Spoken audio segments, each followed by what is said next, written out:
Parkland shooting was obviously a terrible tragedy by itself, but also as an indication of how common this sort of violence has become. Shootings in schools specifically are not very rare in the US anymore, but there was a silver lining coming out of that terrible shooting, the deaths of so many. A movement arose and was very successful inside of Florida and around the country in pushing for gun control legislation, causing public opinion of the NRA to drop. Their donations have dropped as well. There's been some big movements as a result of that.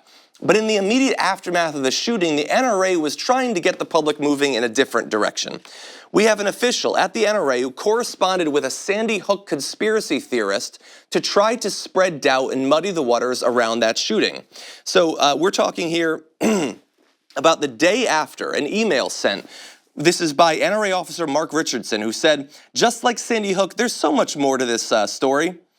The email was sent from his official NRA email address, by the way, and it was sent to a conspiracy theorist known as Wolfgang Halbig. He said to him, I want to read a bit more from the email. He said, "How is it that Cruz was able to gain access to a secured facility while in possession of a rifle, multiple magazines, smoke grenades, and a gas mask? To pull the fire alarm, he had to already be inside, correct? When my children were in school, the only way into the school was through the front door and past the main office. We've been told that he was prohibited from entering the building with a backpack." Sorry, his grammar is horrendous. He was not alone. Just a few questions that have surfaced in the past 24 hours. "Thank you for all the information and for what you do," he says to this conspiracy theorist. "Stay safe."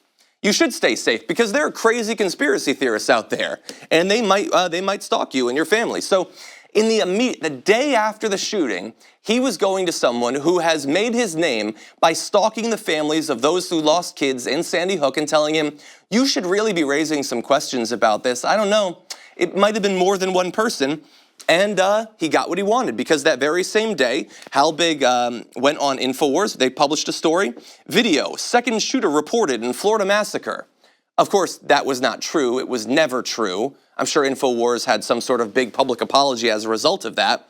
But he was so happy about the fact that there might be a second shooter there, that the mainstream media narrative around Parkland might have for an hour been wrong. Turned out it was, but it might have been, that Halbig gloated in a reply that he can no longer be called a fraud. No, still a fraud, still a fraud. That's probably the nicest thing that you're actually being called. Now, what's so disgusting is that this guy Halbig, at this point, was not some unknown quantity. He had been spamming law enforcement around Sandy Hook to try to get as specific details as possible about the cleanup of the Sandy Hook shooting. He wanted to know how much blood was sopped up, how many bone fragments, how many brain fragments. He was doing all of that, specifically posting emails being sent out to tons of people, including this NRA official, with the names of individual victims in the subject line, saying that they had not actually been killed, that it was faked. In one of those cases, he talked about a particular victim and said that she had never actually died. He maintained for years that she had never died. And look, we can never connect any particular actions to any particular act of suicide. But the father of one of these people that was targeted by this conspiracy theorist recently took his own life, died by suicide. And again, we can't make any links necessarily. That's not what I'm trying to do. But you need to understand the sort of people that the NRA is communicating with in the immediate aftermath of these massacres. They're not talking to the victims. They're not trying to reassure them. They're not even talking to their activists, their members. They're going to the darkest conspiracy theorists on the internet to try to get people whipped up in a frenzy and pointed in the wrong direction. That's who they are. We act still like on the right, there's these different competing camps. And you know, there's constitutional conservatives, and there's the evangelicals, and there's the business community. At the end of the day, they all overlap. They all end up hitting, you dig just a little bit deep, you will hit InfoWars at some point now.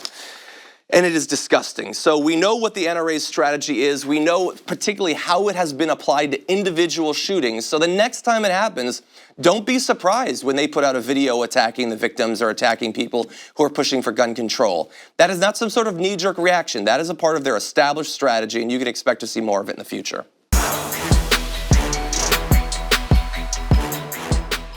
Thank you very much for watching this clip from the Damage Report. If you liked it, don't forget to subscribe to this channel and ring the bell on YouTube to get notifications of our new videos. And of course, you can catch the full Damage Report live every weekday at 1 p.m. Eastern, 10 a.m. Pacific on TYT Network on YouTube TV.